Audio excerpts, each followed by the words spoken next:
Hello everyone. Day by day just we are trying to cover most part of our syllabus. Today we would just discuss something about the topic of correct form of the verb. In fact, yesterday we have already discussed four of the tenses and we have just taken some of the examples of each tense. Today we would just try to cover four of the tenses more. आज उसी topic का जो कि हमारे पास कल topic चल रहा था correct form of the verb, उसी टॉपिक के और चार हिस्से हम लोग करने की कोशिश करेंगे। ऐसे करते हुए हमारी अंगुलियों के ऊपर कंप्लीट जो correct form of the verb के जो रूल्स हैं वो आ जाने चाहिए। ध्यान दीजिएगा, 4 नंबर का बड़ा टॉपिक है और 11th क्लास में तो ये 5 नंबर का है। कॉम्पिटिटिव एग्जाम के अंदर भी ये 4 नंबर का टॉपिक बन जाता है। किसी भी कॉम्पिटिटिव एग्जाम में जाए तो वो चीज़ें आज जैसे कवर करनी है। चेक करते हैं, हमारा सब्जेक्ट का नाम है, टॉपिक का नाम पहले तो ये correct form of the verb.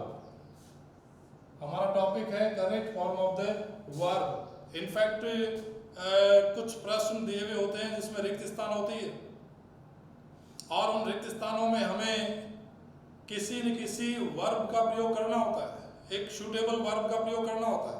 वह जो सूटेबल वर्ब है उस सूटेबल वर्ब को हमें आइडेंटिफाई करना होगा। प्रत्येक वाक्य के अंदर कुछ एडवर्बियल्स दिए हुए होते हैं। उन्हीं टाइम ऑफ एडवर्बियल्स के आधार पर we would have to find out the real tense so that we may just fill in the blank, ताकि हम लोग ब्लैंक के अंदर भर पाए। यहां से हम लोग स्टार्ट देते हैं रूल नंबर 5 से स्टार्ट देते हैं हम लोग। नंबर 5 ऑलरेडी 4 हम लोग कर चुके हैं, वो आपको पिछले वीडियोस के अंदर मिल जाएगा। जो स्टूडेंट्स आज ही जुड़ रहे हैं वो ध्यान दें, पीछे के वीडियोस के अंदर इस प्रकार का आपको 4 जो रूल हैं एक जगह मिल जाएंगे। अगला नियम बातचीत करते हैं हम लोग अंग्रेजी के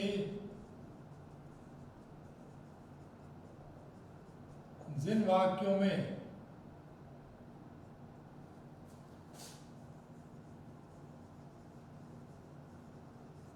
yesterday,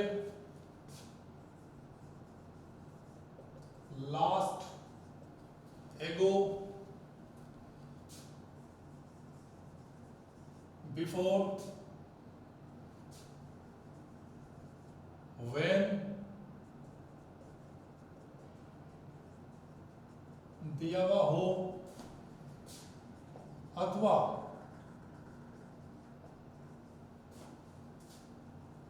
भूतकाल की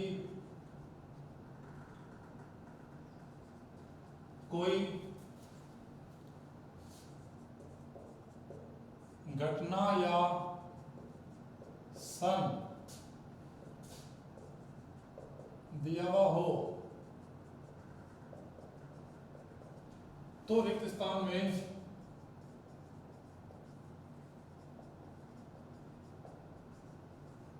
V2, मतलब पास्ट इंडेफिनिट टेंस के लिए हम लोग यहाँ चर्चा कर रहे हैं, V2 का प्रयोग किया जाता है।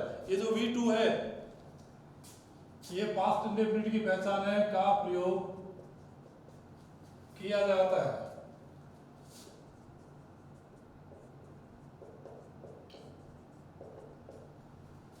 लेकिन जैसे ही वाक्य हमने इंट्रोगेटिव और नेगेटिव देखा तो इंट्रोगेटिव और नेगेटिव जैसे ही सेंटेंस हम लोगों को नजर आता है हम वहां यूज करेंगे डिड प्लस वी फर्स्ट का प्रयोग। ये भी मैं लिख देता हूं आपके लिए।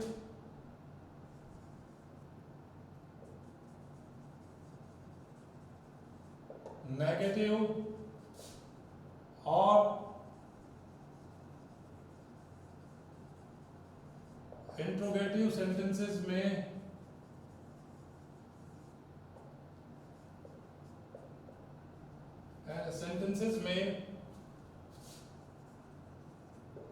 Did plus V first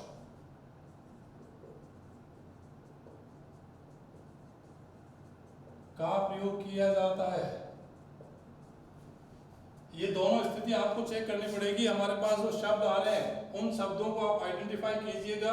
yesterday, last, एगो, बिफोर, व्हेन। और भूतकाल की कोई घटना या सन दिया हुआ हो तो हम यूज करेंगे वी फर्स्ट। साथ में इंट्रोगेटिव और नेगेटिव सेंटेंस होगा तो वहां हमें यूज करना है डिड प्लस वर्ब की फर्स्ट फॉर्म। कुछ एग्जांपल्स लेते हैं यहां पर। नंबर 1,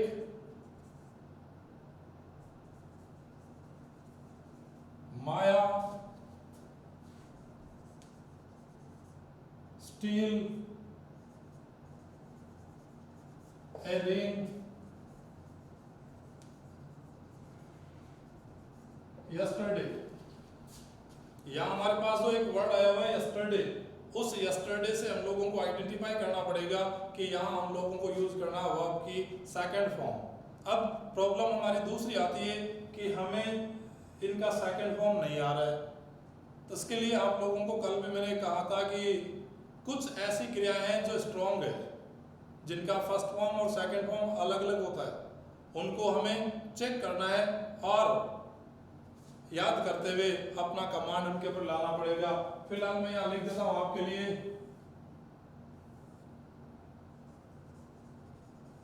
स्टील,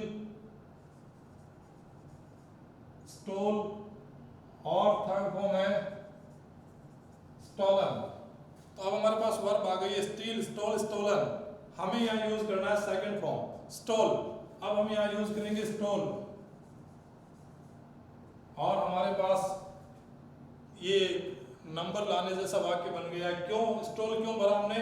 क्योंकि यहां पर दिया हुआ है यस्टरडे, और यस्टरडे हो तो सेकंड फॉर्म का प्रयोग किया जाता है। ये रूल बिल्कुल क्लियर आपको चेक करना पड़ेगा। नंबर सेकंड सेंटेंस को भी यहां चेक करते हैं।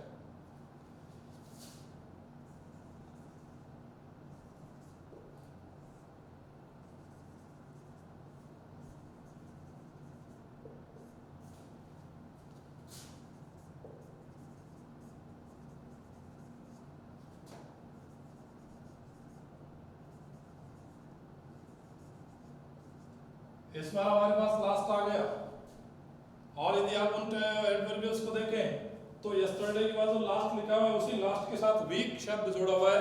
और ये जो वीक है ये लास्ट वीक, सॉरी, ये हम लोगों को बता रहा है कि यहाँ पर हमें सेकंड फॉर्म भरनी थी, लेकिन सेंटेंस इंट्रोगेटिव है, डब्ल्यूएच इंट्रोगेटिव सेंटेंस। तो यहाँ हमें यूज करना है did plus V first. Did plus V first यहाँ हम लोग यूज करेंगे डिड, और ये जो फाइंड है इसी को हम लोग यहां यूज कर देंगे फाइंड। Did find.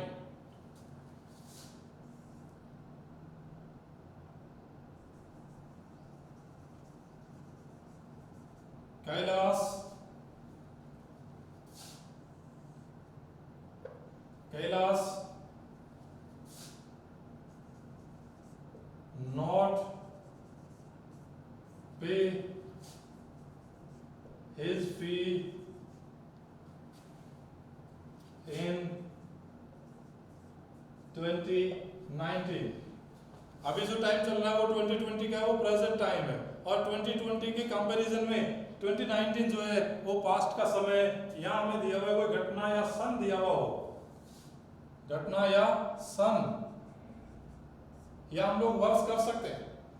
अब हमने जैसे देखा कि इन 2019 एक शब्द दिया हुआ है, उस इन 2019 के बेस पर हमें सेकंड फॉर्म का प्रयोग करना होता है, लेकिन ब्रैकेट में दिया हुआ है नॉट। जैसे हमने देखा ब्रैकेट में नॉट दिया हुआ है, हम इस सेंटेंस में यूज करेंगे डिड नॉट पे, और ये हमारा सेंटेंस यहाँ कंप्लीट सेंस में आ जाता है। और एक घटना देखते हैं जो कि भूतकाल में घटित हुई थी।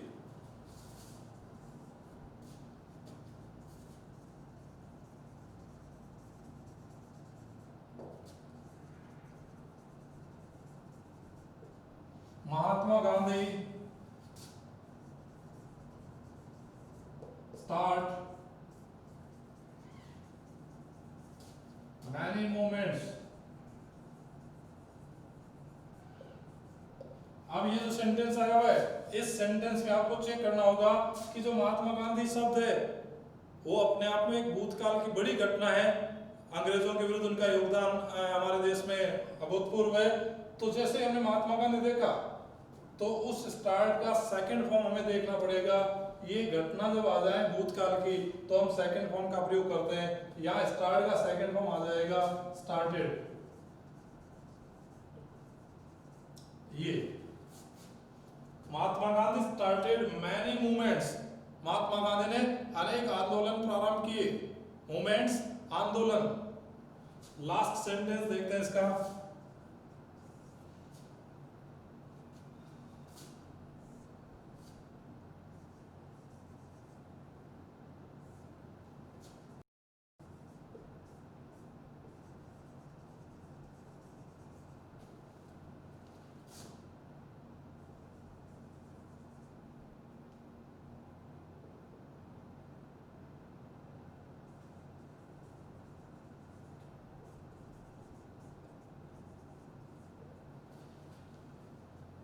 टू डेज बिफोर करते थे यहाँ पर।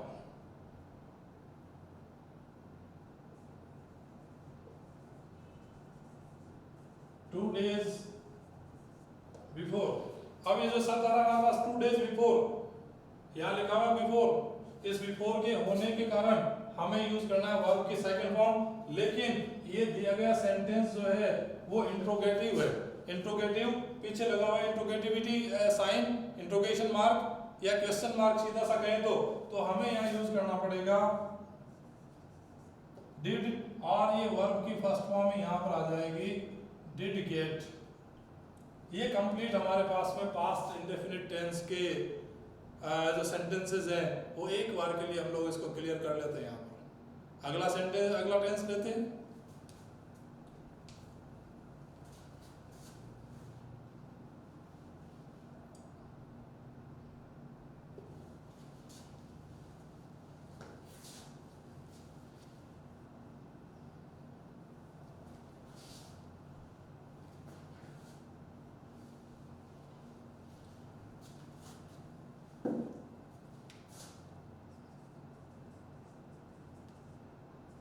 रूल नंबर 6 यहाँ आता है पास्ट कंटिन्यूअस टेंस। रहा था, रहे थे, रही थी, was were plus ING form. लेकिन अंग्रेजी के जिन वाक्यों में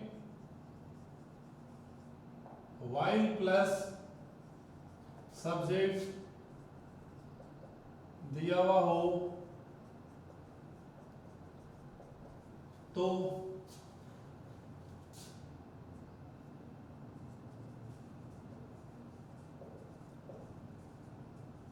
सब्जेक्ट के बाद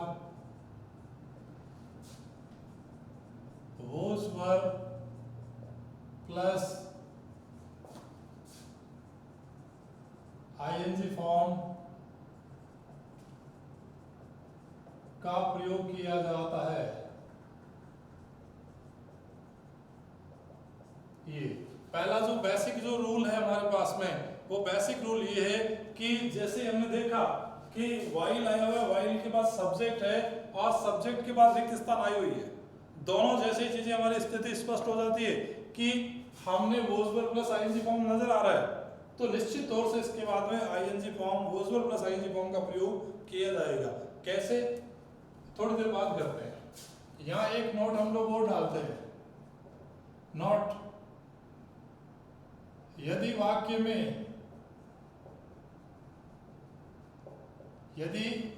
में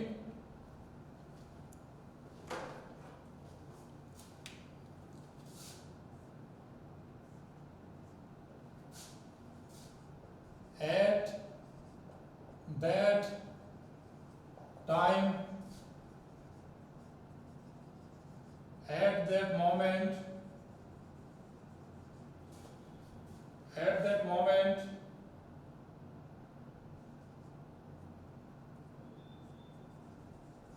then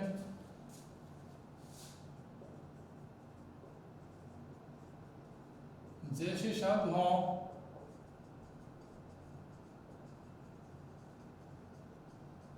तो रिक्त स्थान में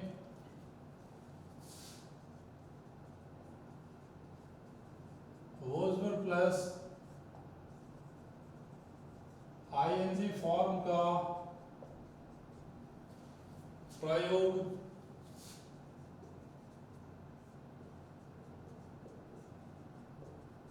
किया जाता है। ये जो स्थिति नजर आ रही है हमें, दोनों स्थिति आपको चेक करनी पड़ेगी। कुछ एग्जांपल्स हम लोग यहां पर लेते हैं। एग्जांपल्स नंबर 1, you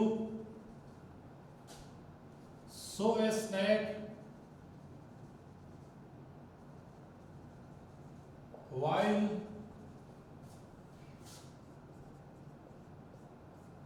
passing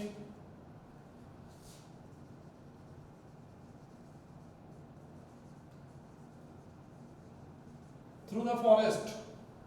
यहां हमारे पास वाइल आया हुआ है, इस वाइल के जस्ट बाद में हमारे पास सब्जेक्टिव केस है, और वाइल सब्जेक्ट होने का अर्थ ये है कि हमें यहाँ यूज करना है was verb plus ING form. ING लगाने का जो नियम है वो पहले ही हम लोग डिस्कस कर चुके हैं।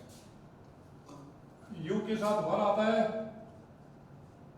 यू वर, और यहां लग जाएगी ING form, you were passing, you were passing. Number 2,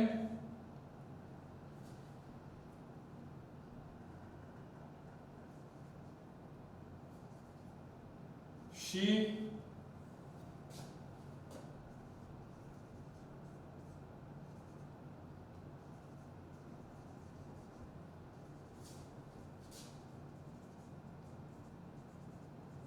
at that time, at this time आ जाए तो निकटवर्ती जो शब्द होगा उसमें इजारम प्लस आईएनजी फॉर्म, लेकिन एट दैट टाइम उसी इजारम का पास्ट फॉर्म में आ जाएगा was verb plus ING form. Direct indirect के नियमों में निकटवर्ती शब्दों को दूरवर्ती शब्दों में बदला जाता है। Nearer words are just change in distance word. तो यहाँ जैसे सी देखा, सी सिंगुलर है तो वोज, और यहाँ हम लोग यूज करेंगे शूइंग। नंबर 3,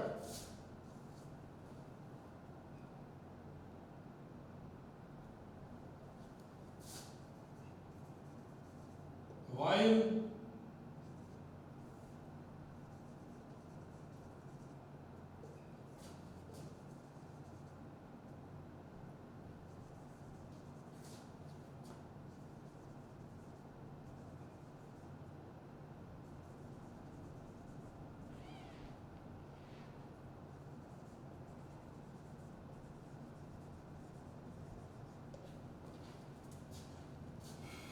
वाइल के बाद सब्जेक्ट, फिर से वही यूज करना हम लोगों को। आई सिंगुलर माना जाता है यहाँ पर, आई वॉज टीचिंग, ये हमारा सेंस यहाँ कंप्लीट आ जाता है। कुछ वाक्यों में व्हेन के बाद भी सब्जेक्ट दिया हुआ होता है और वहां पर भी हमें was verb plus ING form का प्रयोग करना पड़ता है।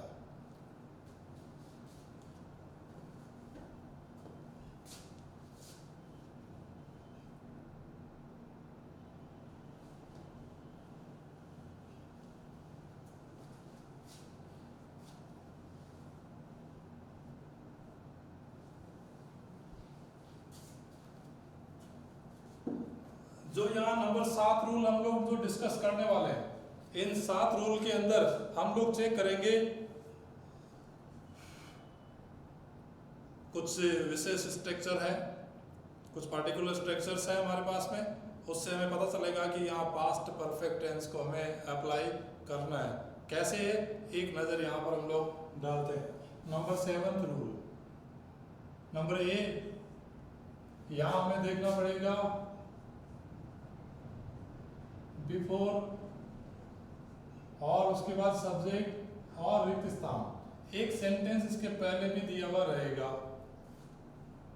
एक स्ट्रक्चर और देखते हैं हम लोग, बी, यहां रहेगा व्हेन प्लस सब्जेक्ट और यहां रहेगा डैश डैश डैश। एक सेंटेंस इसके पहले भी रहेगा। एक और स्ट्रक्चर देखते हैं जिसमें हम लोगों के पास में होगा आफ्टर सब्जेक्ट और डैश डैश डैश, और एक सेंटेंस यहां पर भी रहेगा। इसका अर्थ ये हुआ कि पास्ट परफेक्ट टेंस कभी भी अपने आप में अकेला प्रयुक्त नहीं होता है। जब अकेला प्रयुक्त नहीं होगा ये, तो निश्चित तौर से हम लोगों को 2 सेंटेंस एक साथ मिलेंगे, जिसमें एक होता है पास्ट इंडेफिनिट और दूसरा होता है पास्ट परफेक्ट टेंस। अर्थ समझते हैं इसको सिंपल लैंग्वेज में, एक जगह वर्ब की सेकंड फॉर्म और दूसरी जगह हेड प्लस वर्ब की थर्ड फॉर्म का प्रयोग करना होता है। कैसे देखते हैं। ये दो वाक्य इन तीन शब्दों से जुड़े हुए रहेंगे जिनको लिंकिंग डिवाइस कहते हैं। क्या कहते हैं? Linking device.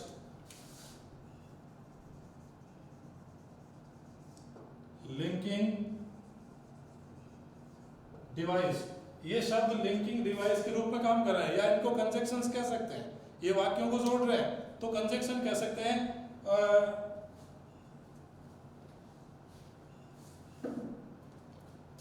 जैसे ही हमें व्हेन दिखा, बिफोर और व्हेन, इनके बाद जब सब्जेक्ट नजर आए तो बाद वाले वाक्य के अंदर वर्ब की सेकंड फॉर्म का प्रयोग किया जाएगा।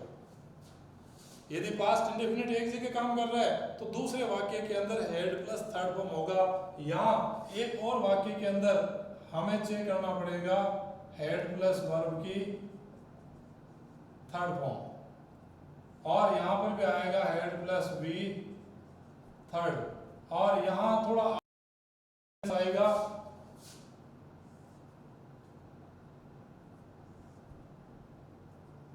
यहाँ हम लोगों को चेक करना है हेड प्लस वर्ब की थर्ड फॉर्म। आफ्टर के पास जो सब्जेक्ट नजर आ रहा है, आफ्टर के बाद जो सब्जेक्ट है उसके बाद तो हेड प्लस वर्ब की थर्ड फॉर्म का प्रयोग करना है, लेकिन अन्य जो वाक्य होगा वहां हम लोग यूज करेंगे वी सेकंड, यानी यहाँ पर आएगा वर्ब की सेकंड फॉर्म। अब ये वाक्य यहाँ से भी स्टार्ट हो सकता है। बिल्कुल जो एवरेज स्टूडेंट्स हैं उनके लिए मैं इस वाक्य को वापस लिखूंगा, हमें उनको भी साथ में लेना पड़ेगा, सबके साथ चलना है। तो यहाँ हम लोग इन स्ट्रक्चर्स को चेंज करते हुए अपनी लैंग्वेज में कर सकते हैं। बिफोर प्लस सब्जेक्ट प्लस रिक्त स्थान कोमा, और यहाँ आ जाए सब्जेक्ट प्लस रिक्त स्थान। वही स्ट्रक्चर है, बस स्टार्ट यहाँ से हो रहा है, ये वाक्य पीछे चला जाएगा। बी,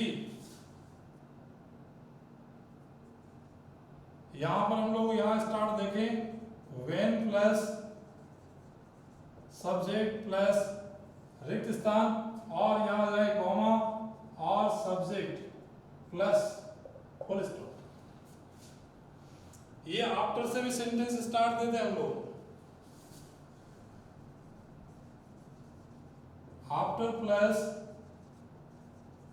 सब्जेक्ट प्लस रिक्त स्थान, और यहाँ कोमा, और यहाँ आ जाए हम लोगों के पास सब्जेक्ट और ये, और लास्ट में ये फुल स्टॉप। ये तीन स्ट्रक्चर जब हम लोगों को क्लियरली नजर आ रहे हैं तो हम वहां यूज करेंगे। बिफोर के बाद क्या था? सेकंड फॉर्म, तो यहाँ पर भी सेकंड फॉर्म आएगी। व्हेन के बाद सब्जेक्ट तो सेकंड फॉर्म, व्हेन सब्जेक्ट, यहाँ पर भी सेकंड फॉर्म। लेकिन आफ्टर के बाद सब्जेक्ट तो हेड थर्ड, तो आफ्टर के बाद सब्जेक्ट तो यहाँ आ जाएगा हेड प्लस वर्ब की थर्ड फॉर्म। अब जब एक जगह हेड थर्ड आ गया तो सेकंड जगह सेकंड जो सेंटेंस है उसमें हम लोग यूज करेंगे वी सेकंड, तो यहाँ तो कर देंगे वी सेकंड।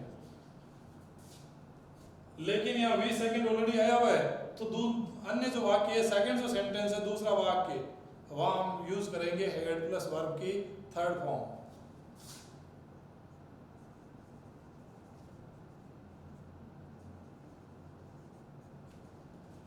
ये सेम स्ट्रक्चर है, एक नंबर और दो नंबर, दोनों स्ट्रक्चर सेम है, लेकिन कई बार समझने में ये चूक हो जाती है, इसीलिए दो जगह इनको लिखने का प्रयास किया गया है।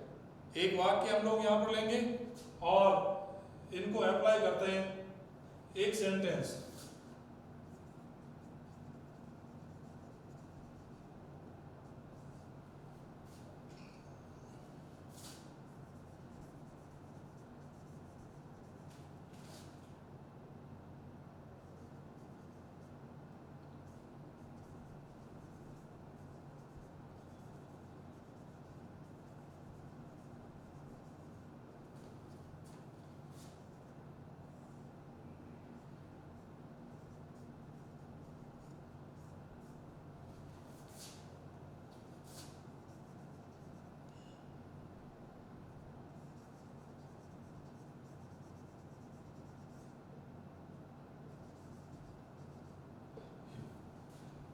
आपको चेक करना है, यहाँ आ गया हमारे पास में वेन, यहाँ हमारे पास दिया हुआ है यू, तो यहाँ कौन सी फॉर्म आनी थी, सेकंड फॉर्म आई हुई है। अब हमारा सेंटेंस चलना है, कॉमा सब्जेक्ट दिया हुआ है और सब्जेक्ट के बाद हेड थर्ड का प्रयोग करना है। अब आप समझ जाइए इसमें कौन सी फॉर्म आएगी। इसमें हमें यूज करना पड़ेगा हेड स्टार्टेड। ये सेंटेंस हुआ हमारे पास में हेड स्टार्टेड, और ये भी correct form of the verb का रूल है कि स्टार्ट के बाद आईएनजी फॉर्म का प्रयोग किया जाता है।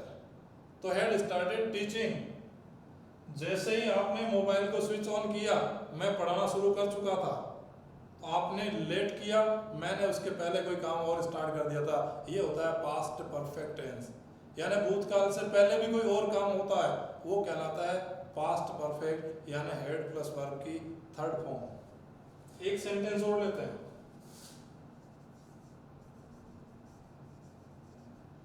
after we had finished teaching, we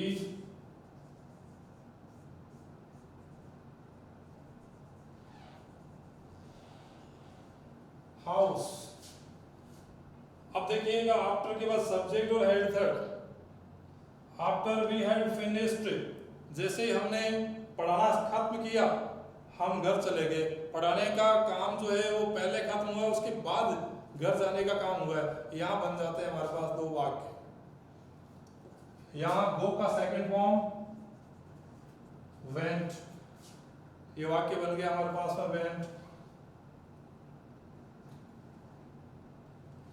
अब हमारे पास दोनों स्थितियां क्लियर हो जाती है कि कहाँ पास्ट इंडेफिनिट लगाना है और कहाँ पर पास्ट परफेक्ट लगाना है। तीन वाक्य और लिखूंगा।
देखिए एक एक शब्द को पहचानने की कोशिश कीजिए कि यहाँ हम कैसे इस स्ट्रक्चर को यूज कर पाए। यहाँ दिया हुआ है ही सब्जेक्ट और आफ्टर के बाद सब्जेक्ट, तो आफ्टर के बाद में सब्जेक्ट और हेड थर्ड, तो हेड थर्ड यहाँ दिया हुआ है।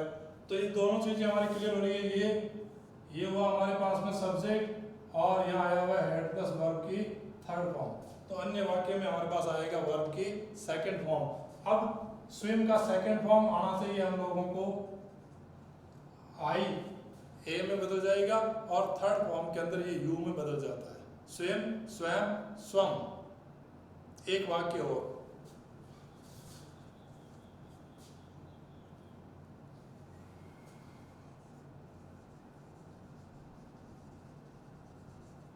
yesterday I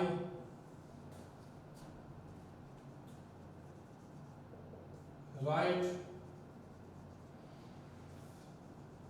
4 rules on board। अब आप एक क्षण के लिए आप देखिएगा, यहाँ जो मैटर लिखा हुआ है वो वाक्य में ये कहीं नहीं आया हुआ है। हमने अभी जो थोड़ी देर पहले एक शब्द लिया था यस्टरडे, आप वापस चेक कर सकते हैं थोड़ा पीछे जाते हुए, वहाँ आपको रूल नंबर 5 में क्लियरली मिल जाएगा कि यस्टरडे होने पर हमें सेकंड फॉर्म का प्रयोग करना होता है। तो आप चेक कीजिएगा, यस्टरडे है इसीलिए हम लोग यहाँ पर यूज करेंगे रोट। यहाँ जाते हुए हम लोगों का एक बार के लिए 3 टेंस क्लियर करते हैं, नंबर 4 पे शिफ्ट करते हैं।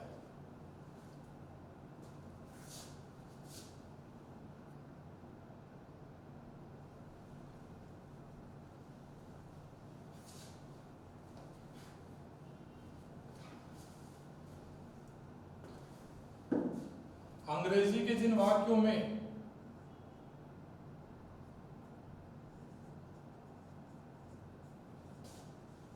सिंस 4 प्लस टाइम दिया हुआ हो, सिंस 4 प्लस टाइम दिया हुआ हो और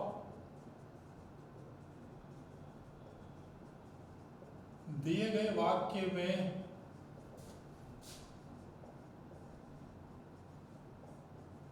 भूतकाल का बोध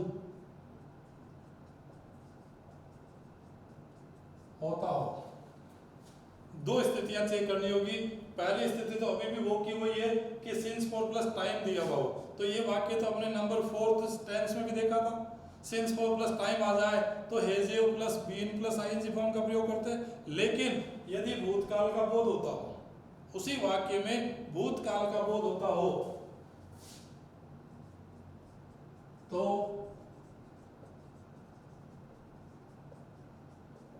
रिक्त स्थान में had been plus ING form का प्रयोग किया जाता है। ये दोनों स्थिति आपको चेक करनी पड़ेगी। सिंस 4 प्लस टाइम भी है और कहीं न कहीं भूतकाल का बोध भी हो रहा है, तो आपको चेक करना पड़ेगा। एक एग्जांपल लेते हैं यहां पर, last Sunday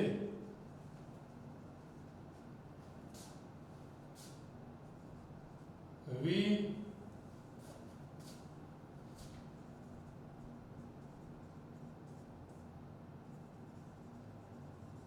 about a topic for 2 hours। अब ये जो शब्द लिखे हुए हैं for 2 hours, ये दिखा रहा है परफेक्ट कंटिन्यूअस टेंस को, लेकिन प्रेजेंट परफेक्ट कंटिन्यूअस टेंस या पास्ट परफेक्ट कंटिन्यूअस टेंस, इसके लिए हमें इस for 2 hours के साथ लास्ट संडे भी चेक करना पड़ेगा। यदि ये वाक्य वहीं खत्म हो जाए अबाउट ए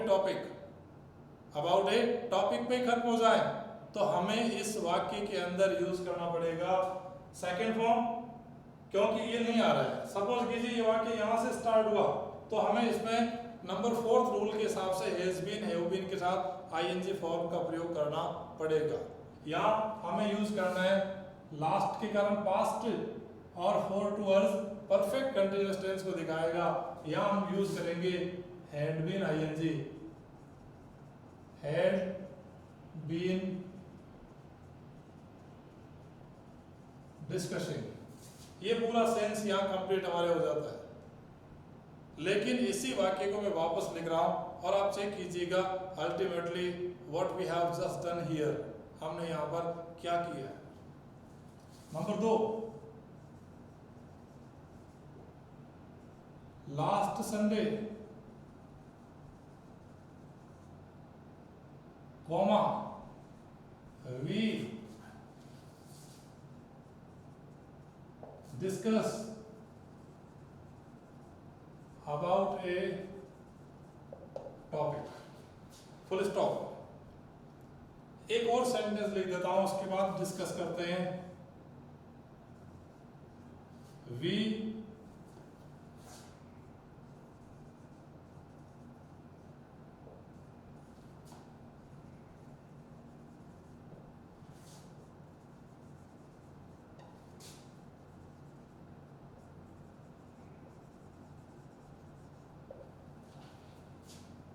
पहला सेंटेंस में दोनों शब्द दिए हुए थे, लास्ट भी और सिंस 4 प्लस टाइम भी, तो हमने यहाँ यूज कर दिया had been discussing ING form. दूसरे वाक्य में 4 to hours को पीछे से हटा दिया गया है, केवल लास्ट संडे दिया हुआ है तो लास्ट संडे से स्टार्ट है।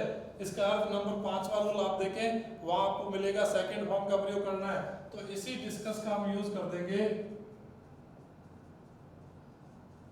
डिस्कस्ड। टै का साउंड डबल एस के बाद ईडी लगे तो टै का साउंड निकलता है डिस्कस्ड। अब यहाँ लास्ट संडे हटा दिया और लास्ट संडे हटाने के बाद हमारे पास वहां बचा है 4 to hours। वो जो 4 to hours है ये प्रेजेंट परफेक्ट कंटिन्यूअस को दिखाएगा, तो वीक के साथ हम लोग यूज करेंगे हैव बीन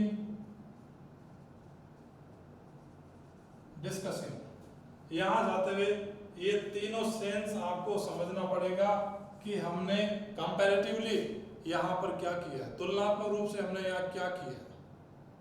यदि आप तीनों को फोकस कर रहे हैं तो थोड़े थोड़े परिवर्तन के साथ में टेंस परिवर्तित हो रहा था और ये टेंस का परिवर्तन आपको समझना होगा।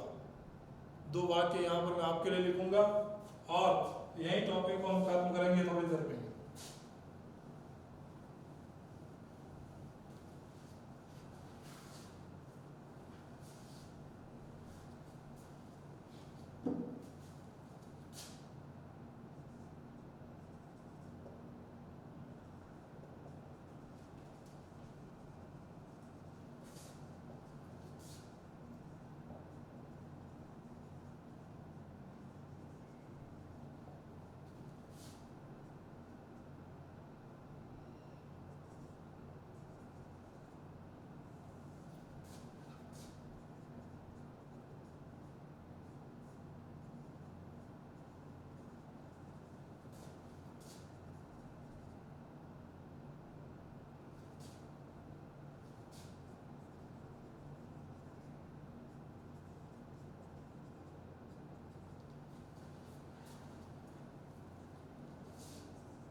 लास्ट मंथ एक शब्द आया लास्ट मंथ और लास्ट सेंटेंस।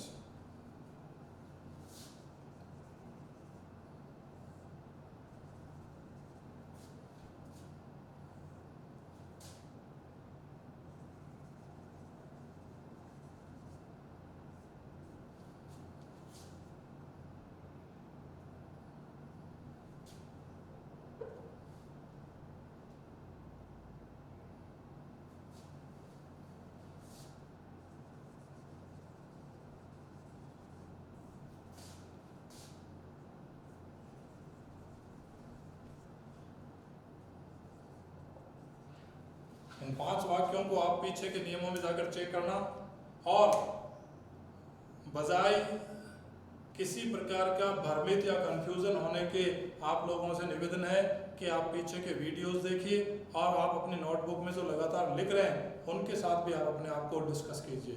धन्यवाद।